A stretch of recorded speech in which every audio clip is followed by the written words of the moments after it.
Hello, incoming freshmen. My name is Marina Gomez, and I'm going to briefly explain to you what you can be expecting in Robert Winter's M140 class that you will be taking next year. Um, so, some of the things we focus on would be the Viennese style and the Romantic era.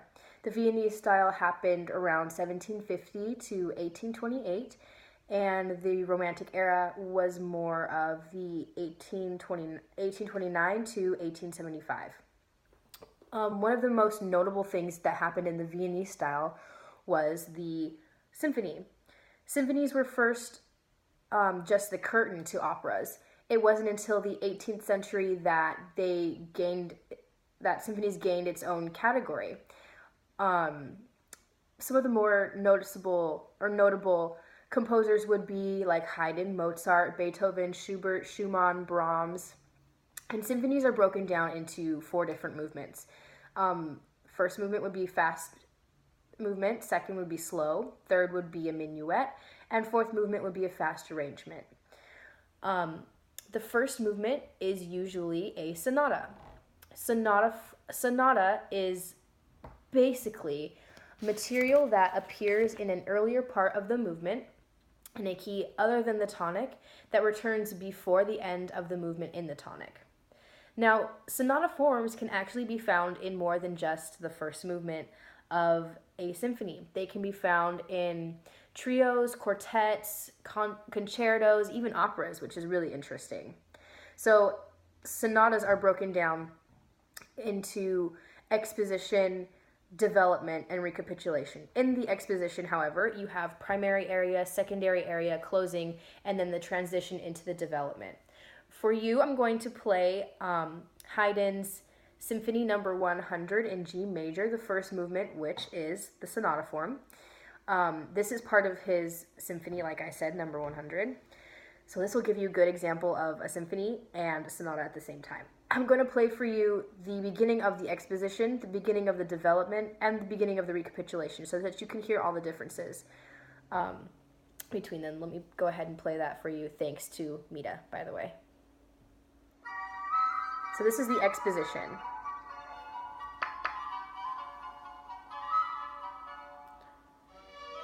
Okay, so that's the beginning of the exposition. Let's go back. I will play for you the beginning of the development.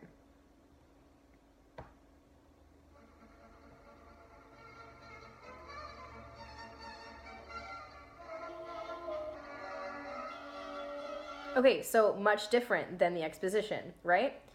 Okay, so the recapitulation kind of mirrors the exposition. Let me play that for you. You'll hear it, but then I'll point out a moment where you can really hear the difference between the exposition and the recapitulation. So exactly the same, right, as the exposition?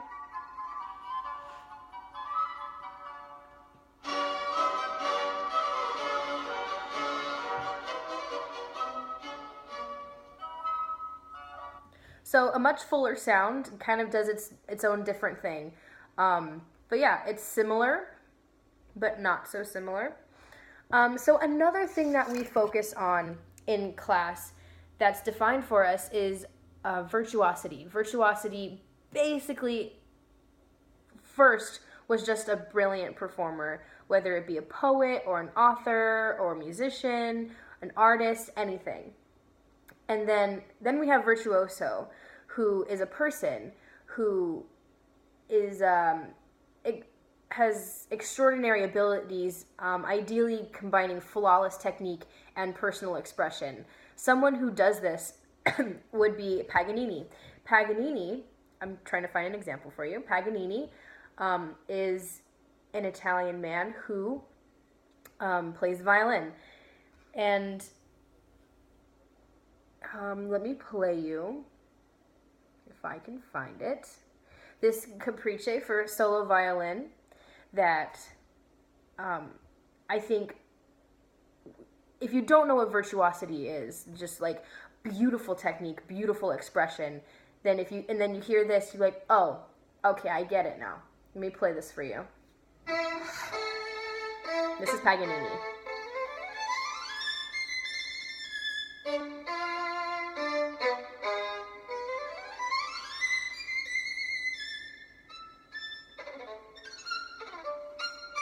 Okay, so really technically difficult, but played just amazing. And just you can feel the give and take, the push and pull. It's wonderful. It's moving.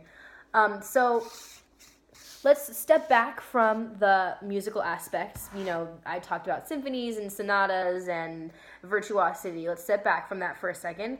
Some of the things that make Winter's class more difficult and challenging would be his finals.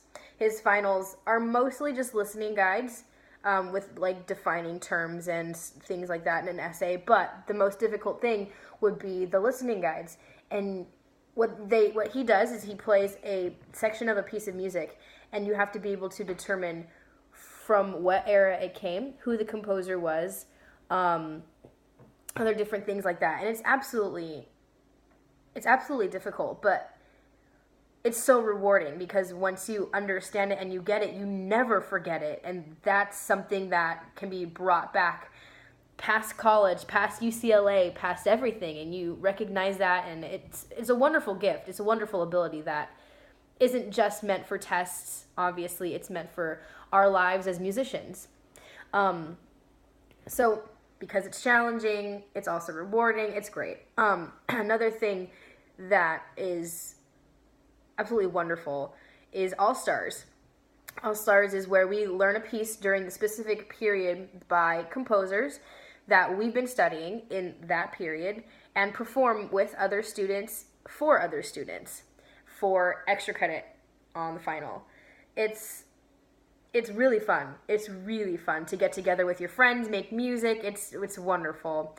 The last thing that I did was a Schubert piece called Lieder Mignon, and luckily I already knew it, but it's fun. It's wonderful. I really hope you guys enjoy his class next year. You should really love it. You should really like it.